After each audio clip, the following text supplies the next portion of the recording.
Hello, hello, hello. Thank you all so much for joining me today. This first episode in 2025, National Cannabis News, with me, your host, Cassin. It's been a minute since I've said anything to anybody about this. I took a nice little end of the year break, enjoyed my anniversary and my birthday, and ringing in the new year. And I'm glad. Thank you for all those people out there that inquired after where I was and wished me well and happy birthday and whatnot. I appreciate it greatly. Hearing from you guys makes my heart feel good. Today on the show, we're going to cover the things we always cover, as well as talking a bit about the survey that I put out on Patreon and what new content we're going to start seeing. So we're going to talk about those cannabis busts here at the top of the hour, what's going on in the United States, what's going on in science, and what's going on in the great state of Michigan. All right? Okay, so bring it right on back up. Let's talk about those cannabis busts. You know, it's been about 3 weeks since I talked to everybody about what's been going on. There's been a lot of crazy things that have happened around the world in those 3 weeks, including some individuals that were executed in the country of Saudi Arabia for cannabis. This is just one reminder that prohibition is alive and well on our planet for this plant. And some people give their lives for it. In the United States, we're still seeing tens of thousands of people being arrested and prosecuted for this plant every year in every state. It's worth noting that we are down almost 80% in those arrests, but they're still happening, and they're happening all the time to people just like you and me. Even in states where decriminalization has happened, even in states that have licensed legal programs, people are still being arrested for this plant, either for home growing or for transporting when they're not supposed to be. Sometimes even something as simple as, smoking a joint while they had a weapon on them. This is something that happens, and it happens all too often. About another 3 weeks, I think, and we should hear the national numbers from the FBI on how many arrests there were, and we can compare to the 230,000 people who were arrested for cannabis crimes in 2023. I'm sure you guys are aware that we're in President Biden's last few days of office. There is a big push right now for him to continue pardoning people, or giving people clemency, or commuting people's sentences for being arrested for this plant. Probably you recall a couple years back, he pardoned quite a few people, and like all of the federal folks that were in jail for marijuana and nonviolent offenders for possession, which ended up being about 4,500 people were gonna have their sentences undone, which is good, but it's still not enough, right? We still have more than 80% of all the people who are arrested for drugs in our country are arrested for cannabis, even though I would say a majority of us, if not all of us, would consider that probably those dollars and that time and that energy from our society should be going towards other things that are harming our society. Like, I don't know, opiates that might be killing people, people who are being incredibly violent, people who are trafficking people, I don't know, rapists. There's a lot of places where that time and energy could be spent. It's worth noting that the number of arrests from 2023 was nearly $4 billion in spend. And that was before the people who went to jail or went to prison had to be in prison, because it's very expensive to keep people in prison these days. Not that it hasn't always been, but we spend, $100 billion keeping people behind bars. And a not small percentage of those are nonviolent offenders with drug crimes. Many of those, 80% of those, for cannabis. So you should be thinking about whether or not you want to vote for people who think that is something that we should continue doing. And I feel like that's important because we have an incoming administration and an new incoming people that are going to be controlling Congress, who think that you shouldn't have access to this plant and that you should be persecuted, prosecuted, stigmatized for using it, for growing it, for giving it to others. And that's very real. And We don't know what things will look like moving forward, but we can take them at their word, and their words have not been positive for our plant. Across the country, we saw arrests over the last 3 weeks. We saw arrests in Oklahoma. We saw arrests in California. We saw arrests in New York. It's, I don't know. It's probably it's a frustrating thing to think that we are now only 2 states away from having every state in the nation have a program for some kind of licensed legal use of cannabis, but we still can't figure out how to have this conversation that we're having right now with ourselves as a society and say that we want to decriminalize across the board. We still want to treat people who want to use these substances as though they are criminals and not as though they're patients, people who need relief, people who need access to medicine. And that hurts my heart. It hurts my heart, and I hope that it's pulling at your heartstrings, and that you will go out and let someone who is behind bars know, that you will show up for someone that you know that is being prosecuted, that you will let your local officials know that you think that this is not appropriate if they haven't already decriminalized in your area, that you will say, I don't want my tax dollars going to putting people away for this plant, that you will acknowledge that when someone comes out of jail, it's harder for them to get a job, and if they've had a job for a cannabis crime, consider hiring them anyway, even though they come back with a felony on their record when you do their background check, right? There's a lot of things that can be done. There's things that we can each do. Having this conversation right now is part of that. I see I've got Catherine here. Catherine, I'm so glad you're here. And Rip Von Sinkle, so glad. I know it's totally messed up that we are still putting people in prison for weed across the country. Just in the last 3 weeks alone, in Oklahoma, New York, California, okay, Texas, which I don't think anybody was really not expecting, Florida, New York, New Jersey, Maine, North Carolina. At least Missouri is not on this list, and Michigan's not on this list right now, which is I'm very thankful for. Utah, I didn't see Washington on the list, which is great, but it's a lot of people that we're talking about here, right? So it's families that are being impacted. Families that are being impacted over the sacred plant, and they shouldn't be.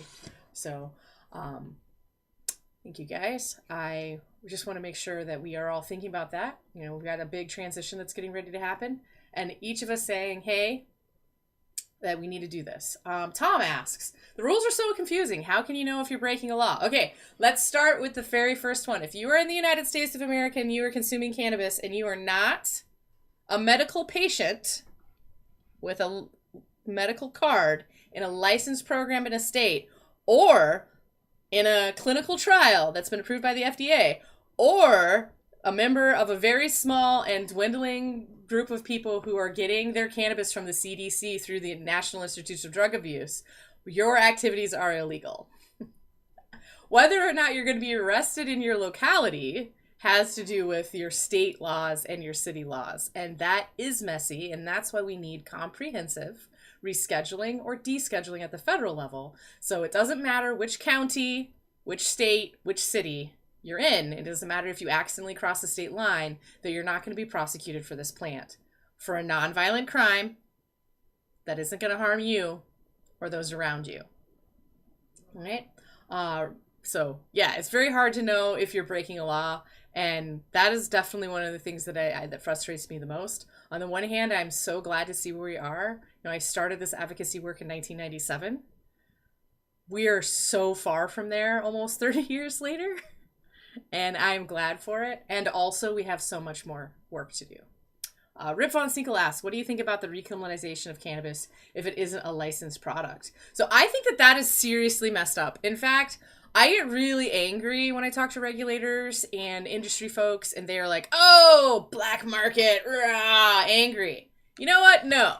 Traditional market operators kept this plant alive in our country. right? They gave us the genetics. They learned about the plant. They innovated. They created better lights. They created better irrigation systems.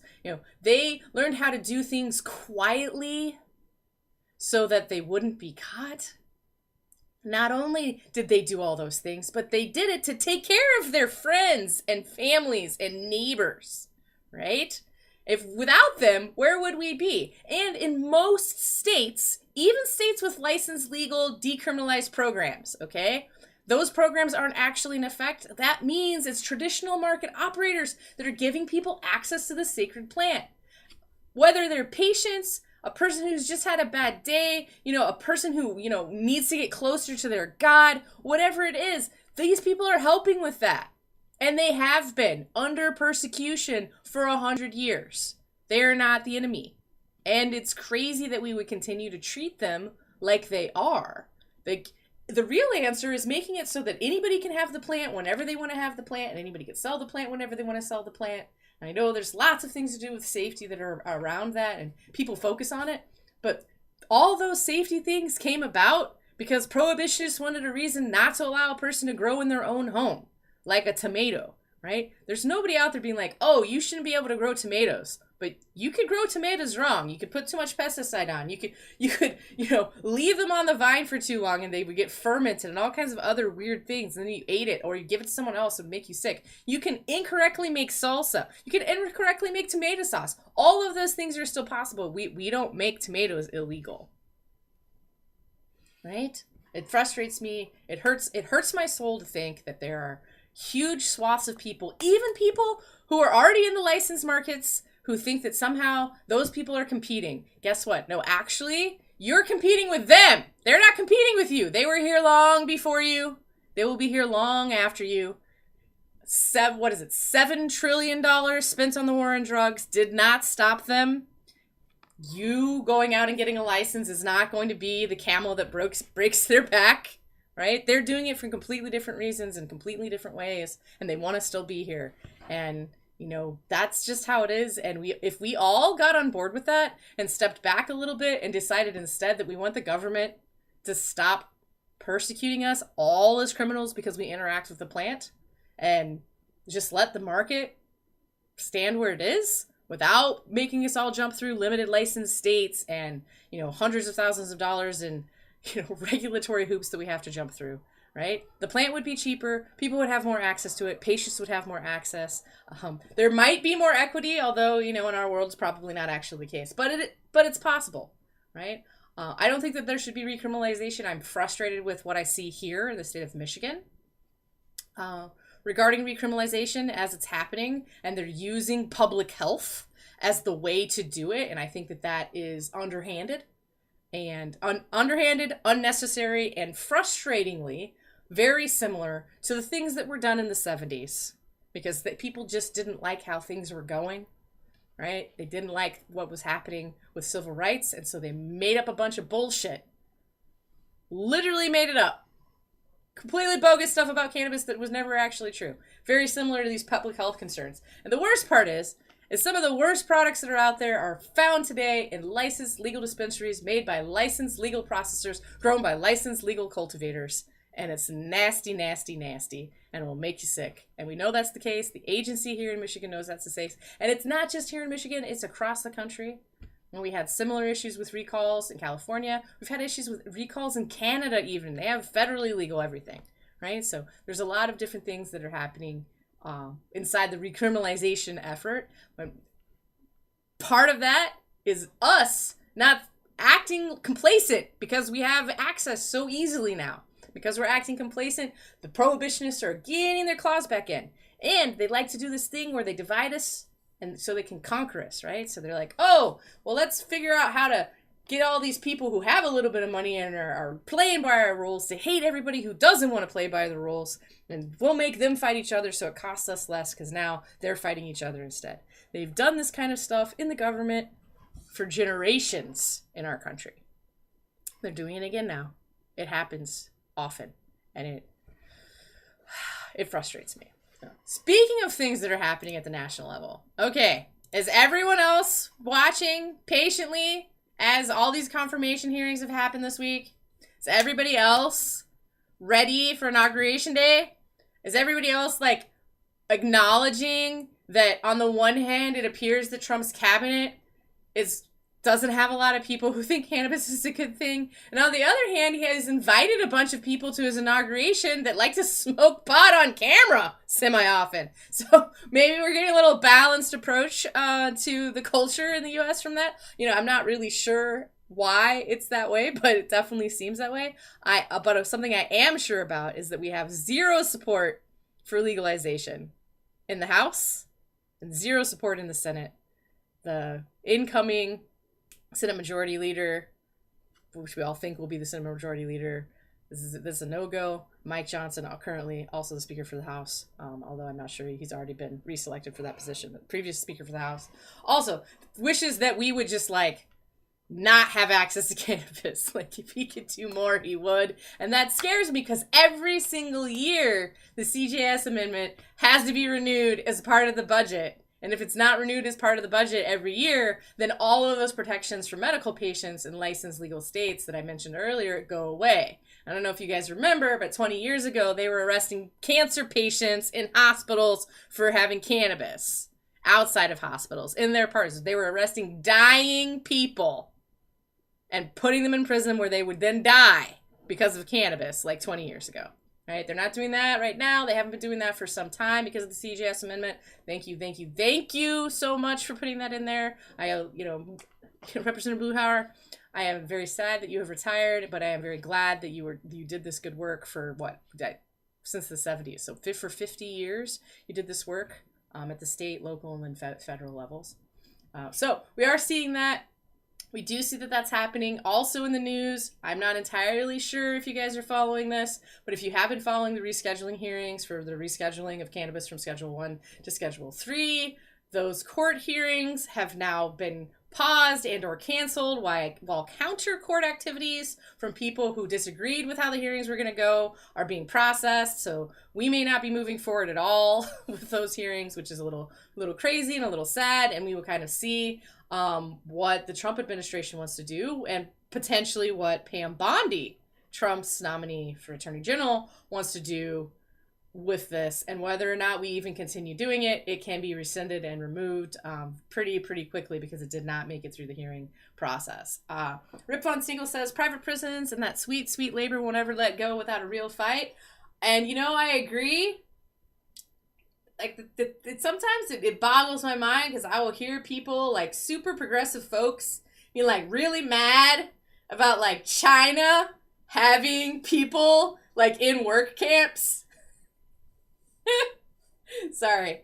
And how terrible it is, and that's why we shouldn't like China, okay? And then I'm like, do you not know that per capita we have, like, more people in prison than any other country in the world? And that a majority of those people, like 90%, are required to work, meaning they are in a work camp? Like, right now, there are some pretty insane fires going on in California, and all of those fires are being fought by prisoners of the state of California. Okay? They're being paid 13 cents an hour to risk their lives to protect millionaires' and billionaires' homes and historical properties and parks and other such things. And many of those people will have been prosecuted or started their prosecution because they were having cannabis on their person, because it's used about 40% of the time as a probable cause for stopping a person and starting a search. And that's just crazy out there. Rip Von Siegel says, are we ready for a fascist oligarchy? I mean, who isn't? It's funny that you say that, because sometimes I feel like we've been there for a long time. But maybe I'm just too anarchist, and so I feel like any government is kind of making me feel mushy, but that just happens. Catherine says, mother truckers, maybe we met fuckers. I'm not entirely sure, but that's definitely something I would say. Dr. Eleven's World says, thank you for all the updates and that I'm being informative as always. Hey, that's why I'm here. I'm letting you guys know, hey, this is what I thought was important over the last 3 weeks. Do this every week. if you have questions, feel free to send me a question. You can reach me on LinkedIn. You can reach me on Safer. You can reach me on Twitch. Yeah, you can come find me at the Fledge Community Center. I'm there pretty often. And, you know, Kat says as well that there are a bunch of fighting fires right now, and there really are. I think there's something like 480 trained prisoners that are currently fighting forest fires in Los Angeles. You know, trying to get the Eaton and Palisades fires under control. And that's pretty, you know, like, I am glad that someone is helping getting the fires under control. I wish it didn't have to be people that we had put in prison. Certainly I wish that it wasn't people we put in prison for this plant. I don't know if you guys all saw the MICIA magazine and a couple other things where there was a nice focus on the Redemption Foundation. There's a couple other programs that do this as well, where they go out of their way to make sure the commissary books of prisoners who are behind bars for cannabis crimes are full. And having just experienced in my own life with a family member being behind bars and how difficult it is to put money in their commissary account and how absolutely ridiculously expensive everything is. I think a piece of paper, but not the envelope to mail it in, and a pen and a stamp was going to be like $11 for my kid. So I guess he's not going to be writing any letters because nobody's going to spend $11 to write a single page letter. At least I don't think so, right? You know, a bag of ramen is like $6, right? Socks. Each pair of socks was like $4, right? They don't give you any socks. If you want socks, you got to buy them from the commissary, which means somebody has to figure out how to make the commissary program work and then put money in. It's totally crazy. And those people that don't have people on the outside putting money in their commissary accounts, right, through fundraising and other such things, they can only get money in their commissary accounts to buy their socks and their underwear and their undershirts by working these jobs for, 13 to 15 cents per hour. That is criminal. It's 100% criminal, Kat. I 100% agree. Rip Von Siegel says there were some nice fluffy videos of those prison firefighters saying that they love their job and they would get out of prison quicker, and that is true. That is very true. There's other jobs that can help you get out of prison quicker as well. And also, yes, I agree. Once they're out, they're felons for life. They don't get to vote to make changes to society as we know it, and it is a not small percentage of the population that is no longer allowed to vote, folks. Okay. It's between 2 and 3 million people per year are behind bars, and that cycles over the year, okay? And it lasts for basically ever, unless you live in a very small handful of states or you have an expungement network like we have here in Michigan. And that means you can't get through anything and do anything more with a background check, which is why part of me saying at the beginning around Cannabis Bust is, hey, if you want to give back, and you don't know anybody personally, don't have a lot of ability to do anything else, but you're part of the hiring decision, and you see a background check that says, oh, somebody has a marijuana conviction, right? Because that's what it's going to be called on there. You might in the past be like, oh, I'm not going to hire anybody with felonies or with Class A misdemeanors or any of that kind of stuff. But the truth is that we can all do things ourselves to take away the stigma of our government persecuting folks about this plant by treating the people who go to prison and get out of prison for this plant, and really all people who are criminalized in our police state, okay? Because it is a prison industrial complex in the United States. We get a lot of labor that way. There's a lot of food that's cultivated that way. There's a lot of clothing that's made that way. I mean, even the customer service support centers are run by criminals that are behind bars, right? Convicts. Convict labor is a huge thing, right? So we could decide that, though, right? We could all speak with our dollars. We could speak in our hiring decisions. And that's important. It's something that we can choose to do, right? And it's something that if we chose to do it consistently, as we have been slowly and surely getting towards destigmatization of this plant, right? We can get to a place where it's unusual to think that a person that went to jail for cannabis has done something wrong, right? It's almost like, or done something wrong to where you are afraid of them and you don't want to trust them in work, right? Would you not trust a person that had been speeding, for instance, right? I think most people just kind of roll their eyes when they see, if somebody reports themselves as, oh, okay, I got a ticket in the past or something like that, right? It should be the same thing with cannabis, right? These laws exist, but they're unfair and they're unjust, and we as citizens should continue to say that as loudly and as often as possible. All right, so NORML, National Organization for the Reform of Marijuana Laws, y'all, has just come out with a new digest of 35,000 cannabis clinical trials and research projects that were performed in the last decade. Okay, many of which actually were performed in just the last 18 months. I think this is huge. Which really say cannabis isn't harming people. Cannabis has a lot of good uses. Cannabis is not the social angsty harm that we said that it was for the last 100 years.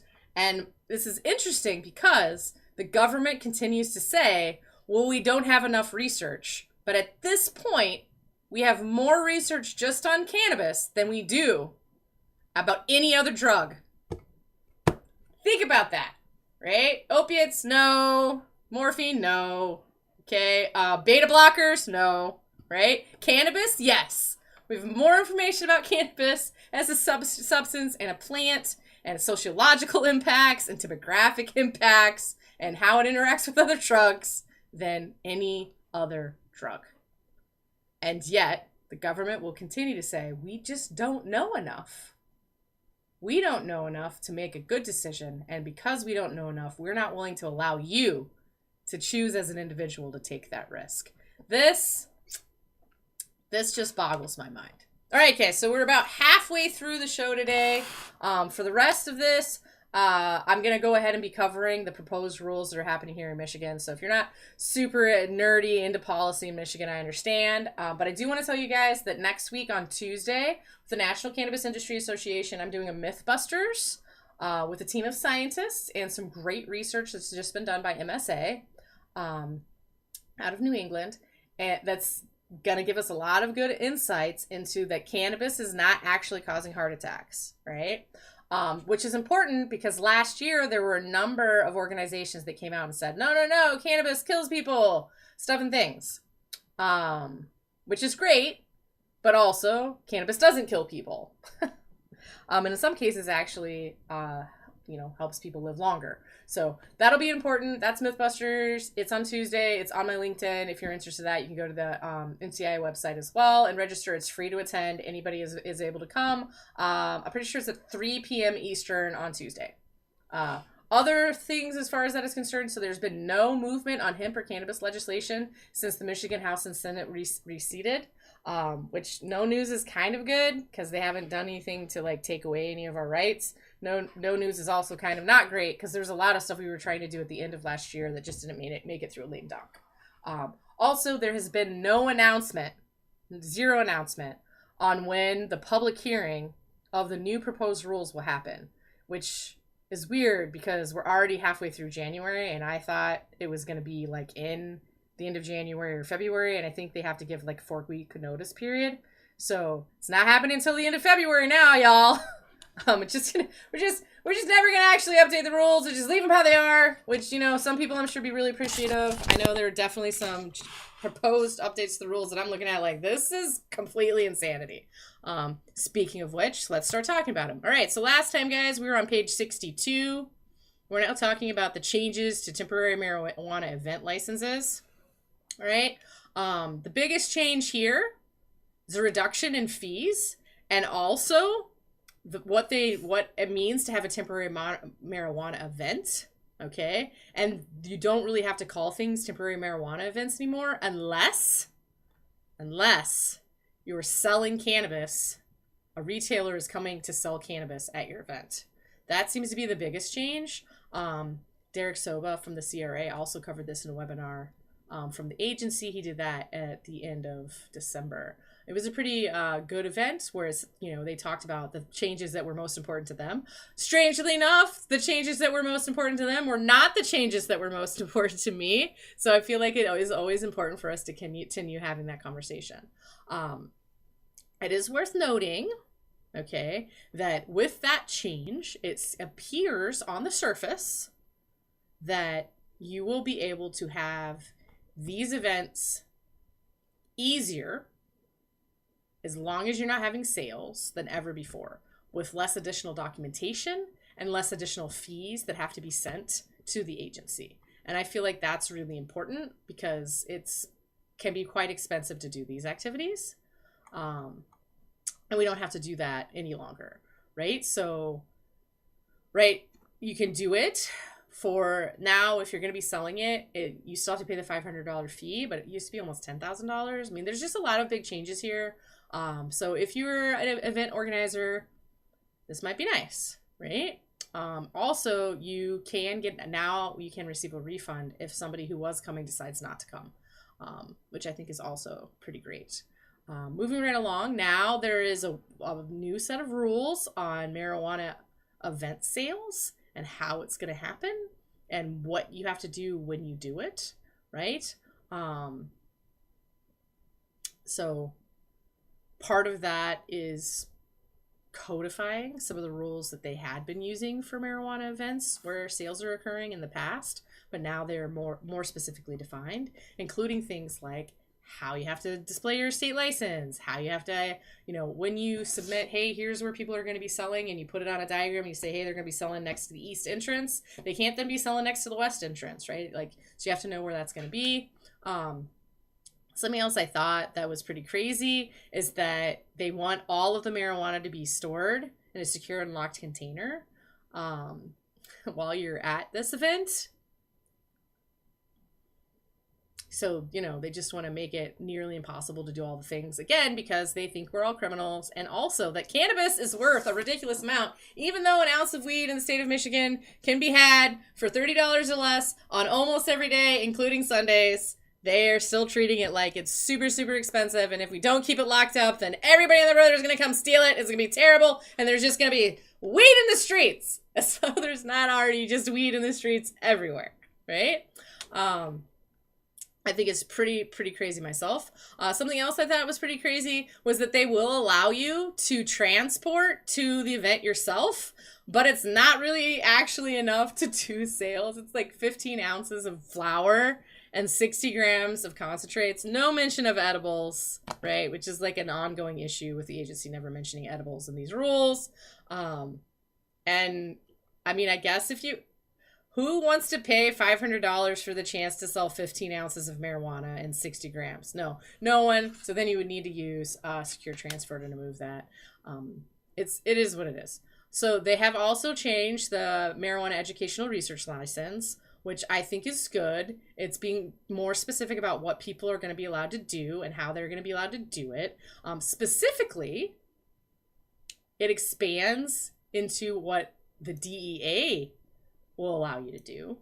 It also says that you can possess it and obtain it from a licensed place, and that if you want to do this, you also have to apply for registration with the DEA. So in the past, you could have been this and you would just do it at the state level. Now they're requiring that you also do it at the federal level. So you can't just be doing have research licenses without actually going through those extra steps. As you guys probably know, getting Schedule 1 approval from the DEA is nearly impossible, even for really well-performing universities. So just making everything a little bit higher for everything.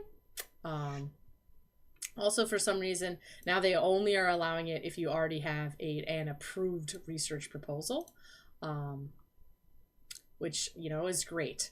So, there's a lot of things that are here. So one of the things that I've been doing with universities for a while, and I was hoping we would be able to continue this, is growing plants and looking at genetics. This doesn't allow for that at all because you can't get the DEA to approve you to do that. Like, there's nobody else has been approved to do that by them. So you wouldn't be able to use this in this case. Like, you would have to have a fully separate entity and do the research there which is what people have been doing for a long time, and we will continue doing it. But it's just kind of, it's almost as though, they're like, hey, let me create this plan that basically says that if you are an educational institution, screw you, you can't do research unless the DEA says you can. Even though the state should allow you to do that, because in the law we say that they should. But hey, if the agency always followed the law, then no one would be suing them. Which, clearly they are. There are a few changes to Class A micro businesses, guys. The biggest things has to do with zoning and ownership interests. It's a little bit weird to me that it covers that you can't own a portion of a business and be a managerial employee of another business. Like the way they make these rules is so convoluted. They're like, hey, Cass, you can't work for nobody because you are working with that one guy over there. I mean, it's just messy. It doesn't, like, it's so anti-worker, right? Anti-owner, anti-equity. Never kind of ends, honestly. And I don't understand why they want to make it that way, especially since, what is it now, like 25% of all the licenses in the state are owned by like one group of people. If they were really worried about making sure that there wasn't monopolies and out-of-state operators and all this other shit that they say that this is for, then they wouldn't have allowed that to happen, now would they? Just making a note for myself on that part on page 69. Okay, so they rescinded an entire section on licensing agreements. The last time we talked, I told you guys about the big changes to licensing agreements. Big changes there are, it now covers all agreements, not just intellectual property agreements. And when I say all, I mean all. So be prepared for a long ass wait the next time you want to change a contract, because now you got to send it to the agency and wait for them to approve it before you can move forward with execution and enforcement of that contract. Because they need to have more control, because they think that we're criminals. Continuously thinking that we're criminals and treating us like criminals just makes all the people who are trying to comply lives more difficult, because the bad actors, they don't give a fuck about your rules to begin with. And if you think that that's not the case, open your eyes. They're out there flagrantly disregarding all of the things that you ask them to do on a daily basis, while those of us that are trying to comply are being fined out of existence and forced to constantly narrow the scope of the work that we do to fit inside of your guidelines. So frustrating. Oh, it just drives me crazy. All right, so there's like another 40 pages, but again, a lot of the pages, guys, they're not actually pages, right? Because they've kept in all of what they deleted. And they deleted a lot. So there's that. All right, so the next section here is on, well, a lot of things to do with security. And it's crazy because they deleted like a whole section on how security was supposed to work, which everybody is currently complying with, and then rewrote it. So now you have to follow all of these rules, which you always had to follow anyway, but they're making it more specific and defining the terms in a slightly different way. This is, for me, super frustrating because it means all of the SOPs where I've got the definitions of their terms are included now have to be rewritten, and then I have to retrain all of the staff, right? And say, hey, we don't call that this anymore. We call it something else now. Also, something else that I think is super frustrating about this is that hi, Michael, thank you for joining us. And hey, I am super glad to be here keeping us informed and fighting for our rights. Like, clearly I care about the plant and I care about the people who use the plant, and I am happy to share my knowledge with others. Please ask, and I will be here to support. So they are making quite a few changes here to how things are going to work in metric, which I think is really interesting given that the rules for metric are very clearly spelled out in the Michigan Marijuana Tracking Act.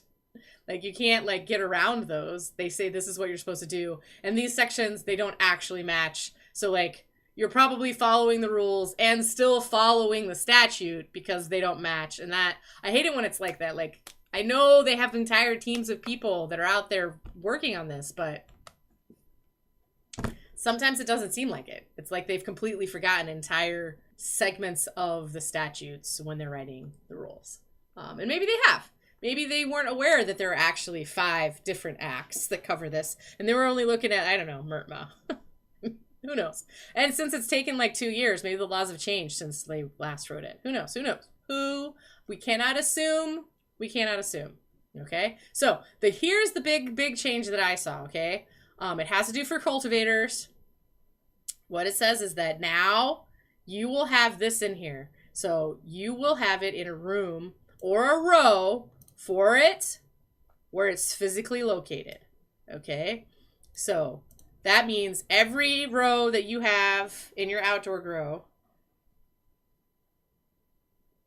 is a different location in metric. Can you imagine? I feel really bad for all those guys that are out there with like 200 acres and thousands of rows and thousands of locations in metric, because metric locations are very difficult and it bogs things down when you have more than like 20, and now they have hundreds, if not thousands. You poor people. Again, I'm not entirely sure that people understand how that's supposed to go.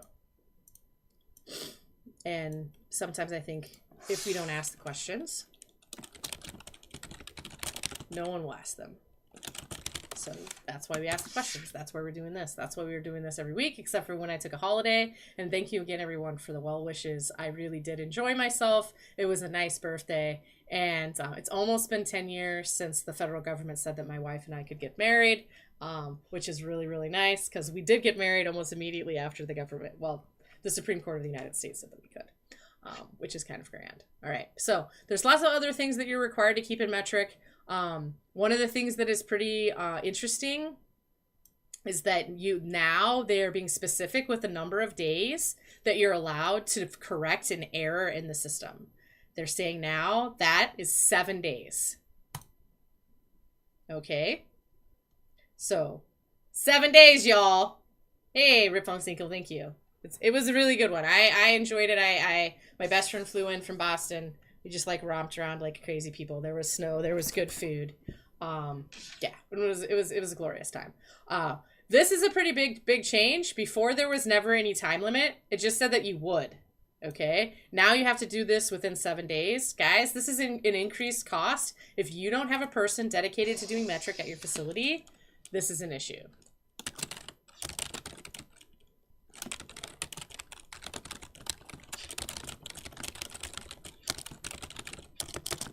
Sorry, just taking a note about that. Because no one else is mentioning it. Has anyone else mentioned to you that now you have to do everything within 7 days? Okay. Right, so now they have defined all those categories in metric. There's not everybody uses metric, but the people who do should know that this is interesting. They actually mention Rick Simpson by name in this document, which is great. Rick Simpson oil, super important for all those medical patients out there. Concentrate includes shatter, batter, sauce, sugar, and Rick Simpson oil. Interestingly enough, it does not include distillate.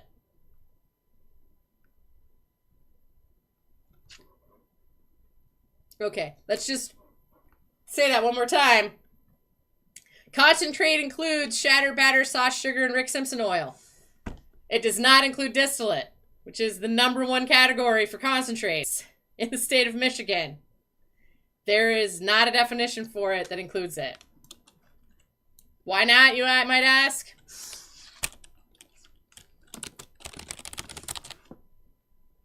That doesn't include resin. Doesn't include live resin. It doesn't include rosin. Okay? It doesn't include high terpene extracts. Okay? All the things that we use concentrate for is not included in the new definition for concentrate. They're also not included anywhere in the document. First time I read this through, I was like, hey, you know what that means? That means those products just don't exist anymore. Okay, that's not really what it means. It just means that the people in the agency that are defining terms that we use are on a different planet than us.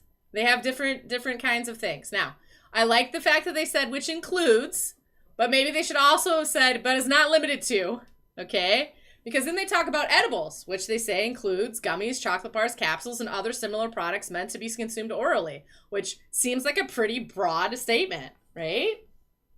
Oh yeah. Okay, Riff on Siegel says that they've heard so many people that were metric specials getting let go in the last year and that it makes no sense. Okay, it makes such little sense. I am not kidding when I say most of my customers are my customers because they don't have enough metric experience to do the metric. Most of my customers who then get fined and have bring me in to help them get through it are being fined for issues using metric. In some cases, we're talking about tens of thousands of dollars in fines. Sometimes it's just hundreds of dollars. But it's all about, did you use a fucking database correctly, on time, as the agency wanted you to, using the correct words and terms that have never been defined by a database that only works sometimes and 100% does not interface with other things very seamlessly. And those other things can cause issues in there, and you will be fined if those other things cause issues because reasons. Now, I say because reasons because I've literally seen where a point of sale system has shit the bed and sent a bunch of gobbledygook to metric, causing issues, which then a metric specialist like myself will go in and fix, and then the agency comes in and says, this gobbledygook, that was illegal. And here's your fine. Have a nice day. And you think I'm kidding, but if you read the disciplinary action list, you will know that I am not lying to you.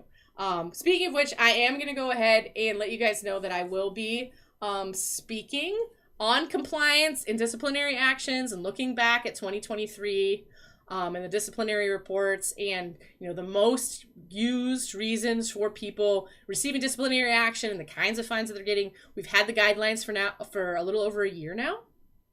But people keep doing these things. People keep making decisions, like Rip Von Siegel said, where they're, we don't need this metric specialist. Anybody can use this database. No, actually, it is a skill. And if you don't think it's a skill, it's because you've never used the system. I can't tell you how often. I'll be driving down the highway and someone will call me and be like, hey, can you answer this metric question? I have been using it for a decade, so of course I can walk you through it while driving down the highway and not even looking over your shoulder, right? That is not everyone. There are so many intricacies and knowing which buttons, keeping up with the changes to metric. Metric literally changed last week. This is a never-ending updated process, right? And each point of sale system is different. Each inventory management system is different, right? And if metric was a standalone program that didn't require anything else, we wouldn't have to be having all these third-party programs to make it work, but we do, right? Drake Detroit has given me the goat. I wish I had a little goat scream button. I have a little button on my desk that's a goat that you can push it and it goes, It's wonderful. Thank you so much for giving me that. And Rip Von Siegel says, does concentrate include hash or hash rosin? No, that's not mentioned here. Now, it says which includes, right? Which, I guess we could add more stuff to it, but why just these? And actually, let's be really clear. Why just products that come from butane extraction and Rick Simpson oil? Nothing else is mentioned here, and no downstream products are mentioned. It's only that base butane extracted materials. It's almost like they looked up documents on what were concentrates on like Leafly 6 years ago and just wrote it in there, right? Okay, and Riff Funk Seal says, why the fuck not? Is it too difficult to test for and differentiate? Okay, so, no and yes. So, is it difficult to test for? No. Is it difficult to differentiate? Yes, right? Like, the tests that we do, the quantitative tests that we do, it's not very easy to differentiate between these things. The qualitative test, I think it is.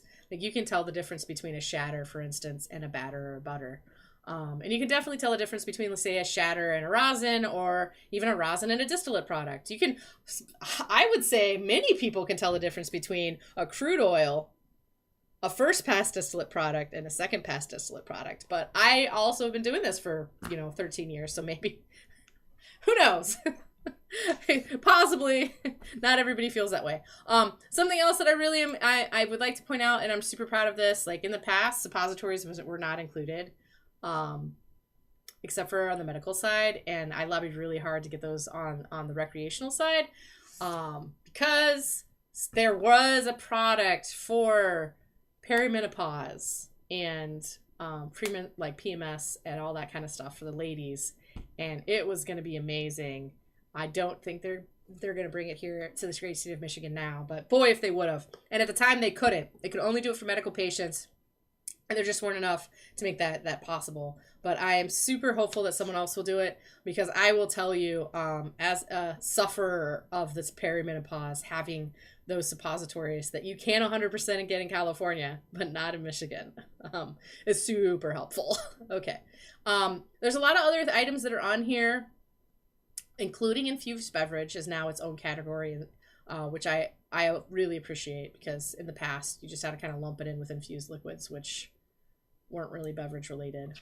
So they do have that. And they also have whole wet plants, which strangely enough, whole wet plant includes material frozen in harvest of the bud, shakes, or trim, or a combination of bud, shake, and trim, which is definitely not whole wet plant, because the plant is not whole.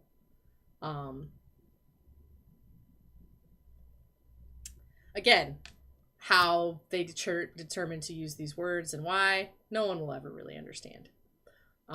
They've also come in here and defined what kind of products can be transferred, which is nice, because for sure I've definitely been confused by all of the different transfer types that exist. So that's nice. And they've added a couple of others, which is keeping up with metric, which is also nice. Okay, so we're coming along the end. So if you guys, if you got any questions that you need answered, feel free to type them in. I'm here, whether you're on YouTube or on Twitch, to answer those questions. And if you're here today and you haven't ever been here before and you haven't subscribed, liked, followed, please do. I need like 6 or 7 more followers on Twitch TV to unlock all of the new stuff, which includes new sound effects and whatnot for everybody who watches on Twitch, including VIP memberships and stuff, which would then allow me to make it so that when you watch my channel, you don't get advertisements, which, hey, could be important for somebody who doesn't like advertisements but wants to watch what I'm doing. Probably not too terrible if it's an hour, but what if you miss something? I don't want you to miss anything. And if you're crazy like me and you like to watch people on Twitch play video games, I do that usually on Saturdays, although I haven't done it in the last 2 weeks because, well, I've been enjoying a holiday. All right, so there are a couple of new things that they've also added on metric.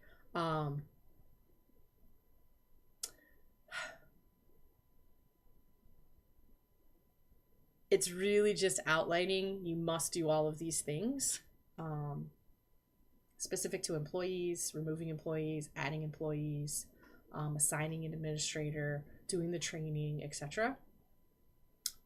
These are all things that in the past you just did, but now are rules that you must follow. The thing that bothers me when they expand rules in this way, okay, is that now they're saying, here's things that you should do, best practices, right? But now if you don't do said best practices, now you're potentially going to get fined. And if they weren't just fining people randomly for whatever they felt like, I don't think it would be as bad. But since they are, I don't like seeing anywhere that's new at all like that.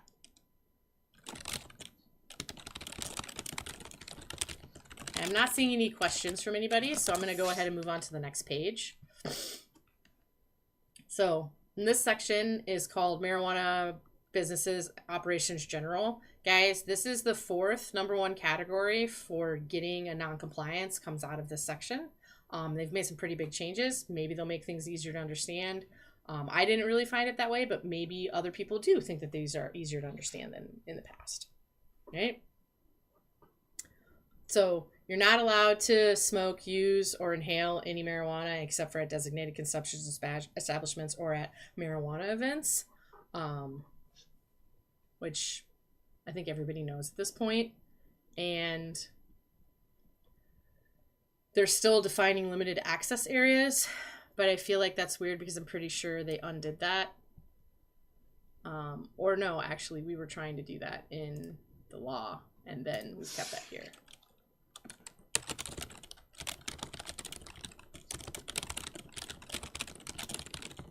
Right, so, and actually maybe that's not, I mean, I have to go back and see, because they did this thing where like you have restricted access, which is like behind the wall, behind the locked door or whatever. And then you used to have limited access, which was like you came into the space and it's like you've gone through reception and now you're just kind of like in a space, but it's kind of still behind a locked door. And now they're saying that you don't have to do that, right? Like now somebody can just walk in without having to go through like a reception area. So it's interesting to see that there's talking about limited access areas in this way still. I think it should be restricted access areas. But again, that's why we got to review this. We got to submit our comments to say, hey, this doesn't make sense. I thought you got rid of that. Why are you still having it? Moving right along to the next section, which is again on operating businesses in the same location, which guys, this can be complicated. I know it sounds like it's easy, but they make it so crazy complicated because everything gets all messy. But yeah, there's a whole section here, talks about how everything's supposed to be done. And it allows you now to have a designated space for the consumption of food and beverages, which is, necessary for employees, but also it sounds like they're expanding the rules here or loosening the rules to allow you to have those kinds of things more specifically if you're a designated consumption establishment.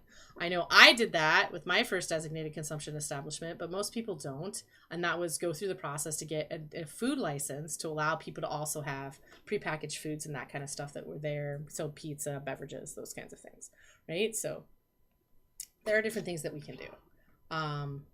Okay. There's a whole section in here now on micro businesses, which appear to be consistent with the previous micro business licenses, although it acts as though it's a completely new section. Really what they've done is just moved it from one section to another, but it's the same stuff. So that was nice to not see them just like randomly start changing there. There is a whole section now on how you're allowed to do things where they're saying that all drying, trimming, curing, and packaging has to happen inside a building. And the building has to be closed, which is frustrating to me. Because, if you're in a pole barn or something, the building isn't actually closed.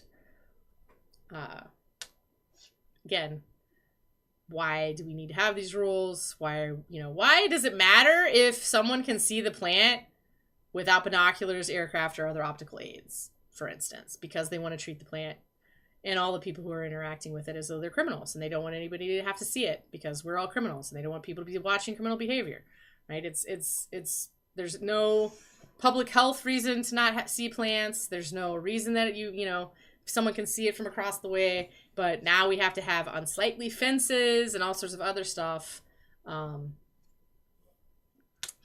Can't have windows because the agency says you can't have windows, but you 100% have to have windows because your municipality requires that you have windows, but you're not allowed to have them. So now you have to have a room inside a room because you have to have windows. If you haven't experienced that, let me tell you, it's pretty terrible. All right, so now, guys, we're on page 86. We will come back and do this more next week. Thank you so much for joining me. Riff on Cinco, it's been a pleasure. I'm so glad you're here, and I'm glad. Guys, if you have questions, if you have a topic that's really important to you that I've not covered, please just let me know. A bunch of people swung by my Patreon, which I will throw in the chat now in case other people want to do it, and filled out the survey, okay? And that was great. So from filling out the survey, we're going to do a couple of different things moving forward. The biggest thing that we're going to do is we're going to start talking about strains and genetics. I'm going to start probably with land races and talking about the differences and where they were found on the planet and how they evolved alongside the people of those times. And then we'll kind of go with how those kind of merged into the different varietals that we have today and all of the different breeding that has happened, with a specific focus to genetics that were developed by the traditional market here in Michigan. So I think that's super important. Had quite a few people ask for that. We also had people ask for more visits outside of the studio, also known as my gaming office. And I'm 100% down for that. So I'm looking for places that want me to come for a visit. If you're a processor, if you're a grower, if you're a designated consumption establishment, if you're a testing lab and you want to do a show with me and live and walking around and talking about what you're doing, it sounds like people want a bit more of that. So we're going to do a bit more of that. And if you want something other than what I've just described and what we already did today, please swing by the Patreon, fill out a survey, and tell me what you'd like to see. I don't know if you don't tell me, and I'm not a mind reader, even though I like to try. All right. Thank you guys for joining me today on this fine February afternoon. Oh, whoa. Whoa, I just advanced like 2 whole weeks into the future. Okay, guys. In February, if I'm talking about it being March, we know something's really up. But thank you so much in any case for joining me today. I hope that everybody enjoys the inauguration next week. And if you can't enjoy it, at least that you have some cannabis to help tamp down the anxiety of the incoming administration, and that you enjoy the weekend and the snow. All right. I'll talk to everyone soon. Thank you so much for coming today. All right. Bye. Oh, Tom said, hey, you started to say I was going to make a speech somewhere. Where? Yes, I am speaking at the NCIA webinar on Tuesday at 3 p.m. And that is going to happen. It is, you can, let me see here. I can get to that. Hold on a second. I have the link and I will share it. It will be good for everyone. Let's see here. Here, copy the link. Okay, here is... Oh, nope, that's not the right one. Sorry. Check it out. This one. It's a bit.ly link. Okay, that is a link to the me talking about me and Dr. Cynthia Shelby Lane and Jennifer and Stephen Gonware from MSA are going to be talking about a research study that the Scientific Advisory Committee of the National Cannabis Industry Association asked MSA to perform, which they did perform, to try to use real-time data to say whether or not heart conditions, right, are being exacerbated or people's hearts are being harmed by cannabis. There's great data that's going to be shared for the first time on that live stream on Tuesday. We're also going to talk about how you can have a good conversation with your doctor about it, for all those people who haven't started having conversations with their doctors about it. Okay? All right, so that's what's happening, guys. Thank you guys so much for coming. I'm so glad you're here. Tom, thanks for being here. Vape from Stinkle. Kat, thank you. Thank you so much. And I will see you guys in a week. All right. Bye-bye.